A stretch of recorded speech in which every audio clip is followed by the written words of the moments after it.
The blessed life में आपका स्वागत है। एक बहुत ही सुंदर बात है सबको समझना, सबको क्षमा करना। जब आप अपने मस्तिष्क के रचनात्मक नियम को समझ लेते हैं तो आप दूसरे लोगों और परिस्थितियों को दोष देना बंद कर देते हैं कि वे आपके जीवन को बनाया बिगाड़ रही हैं। आपको एहसास हो जाता है कि आपके खुद के विचार और भावनाएं ही आपकी किस्मत बनाते हैं। इससे भी बढ़कर आप जान जाते हैं कि बाहरी चीजें कारण नहीं है, वे आपके जीवन तथा अनुभवों के कारण या निर्माता नहीं है। यह सोचना गलत है कि दूसरे आपको खुशी देते हैं या दुख देते हैं, कि आप बहुत ज्यादा ही किसी से दुखी हो जाते हैं कि आपको जीने के लिए दूसरों का विरोध करना पड़ेगा, उनसे लड़ना पड़ेगा।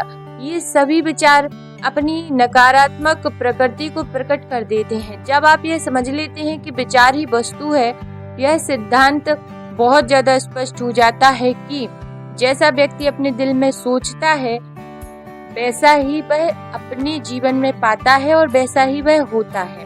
अब क्षमा में सहायक बिंदु क्या है? ईश्वर कभी व्यक्तियों में भेदभाव नहीं करता। ईश्वर किसी के साथ भी भेदभाव नहीं करता। जब आप सद्भाव, सेहत, खुशी और शांति के सिद्धांतों का पालन करने लगते हैं तो जीवन या ईश्वर आपके पक्ष में कार्य करने लगता है। ईश्वर कभी भी बीमारी, रोग, दुर्घटना या कष्ट नहीं देता कि हम सोचें कि भगवान ने हमें कष्ट दे दिया। नहीं, हम ये चीजें अपने नकारात्मक विध्वंसकारी विचारों से खुद अपने ऊपर ला देते हैं और इसके बारे में सही नियम काम करता है, जैसा बोओगे वैसा काटोगे। यानी कि आपके जो विचार हैं वे ही आपके दुखों का कारण बनते हैं। आप सकारात्मक सोचेंगे तो आपके जीवन में बहुत सारी खुशियां आएंगी, आप नकारात्मक सोचेंगे तो आपके जीवन में दुख आएंगे। ईश्वर आपके खिलाफ कोई बैर नहीं रखता। आप सोचेंगे आपको बीमार हो गए तो ईश्वर ने कोई कष्ट दे दिया, नहीं, आपने वो अट्रैक्ट किया है। जीवन कभी आपकी निंदा नहीं करता।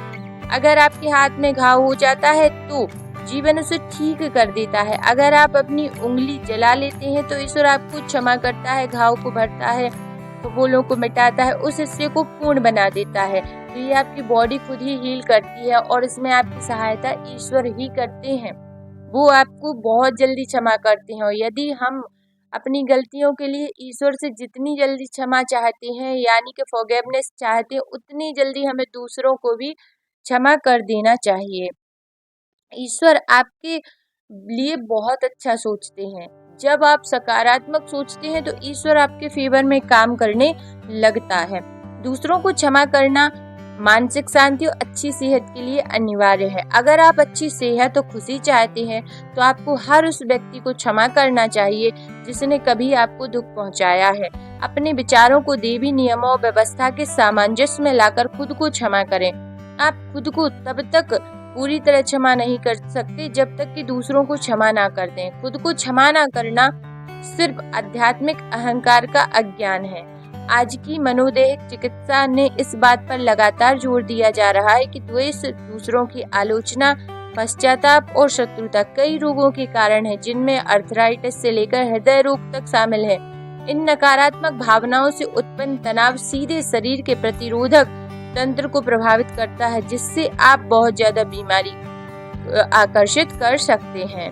तनाव संबंधी विकारों के विशेषज्ञ बताते हैं कि दुर्व्यवहार के शिकार या धोखा खा चुके या आहत लोग अक्सर प्रतिक्रिया करते हुए दोष और नफरत पाल लेते हैं। यह प्रतिक्रिया उनके अवचेतन मन में गहरा घाव उत्पन्न कर देती है जो लगातार टीस मारता रहता है। सिर्फ इसका एक ही इलाज है, उन्हें अपनी उस बात को भूलकर उन लोगों को क्षमा करना चाहिए जिनने उन्हें दुख पहुंचाया है, और अपने अंदर इतनी क्षमता रखनी चाहिए कि किसी के कुछ भी कहने से या किसी के चोट पहुंचाने से उन्हें दुखी नहीं होना है। आपके अंदर जब ये सहन शक्ति आ जाएगी, आप खुद को रोज ज्यादा हील करेंगे, क्लीन करेंगे, मेडिटेशन करेंगे, ध्यान करेंगे, अध्यात्म से जुड़ेंगे, ईश्वर से जुड़ेंगे और आप एक बात को मानकर चलेंगे कि हम जो गलती कर देते हैं, गलती कभी ना कभी हर किसी से होती है, तो हम ईश्वर से या दूसरों से जितनी जल्दी क्षमा चाहते हैं उतनी जल्दी हमें हर किसी को क्षमा करने की आदत अपने जीवन में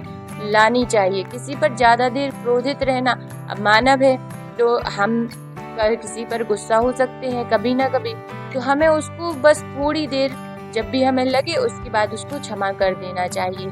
तो इससे आपके अंदर ये विकार उत्पन्न नहीं होंगे और आपकी सोच सकारात्मक रहेगी, जिससे आपका जीवन परिवर्तित होने लगेगा। ऐसी ही मोटिवेशनल या लॉ ऑफ अट्रैक्शन से जुड़ी हुई वीडियो देखने के लिए मेरे चैनल को आप सब्सक्राइब कर सकते हैं। वीडियो को पूरा देखने के लिए और हमसे जुड़े रहने के लिए आपका बहुत बहुत धन्यवाद। हर हर महादेव।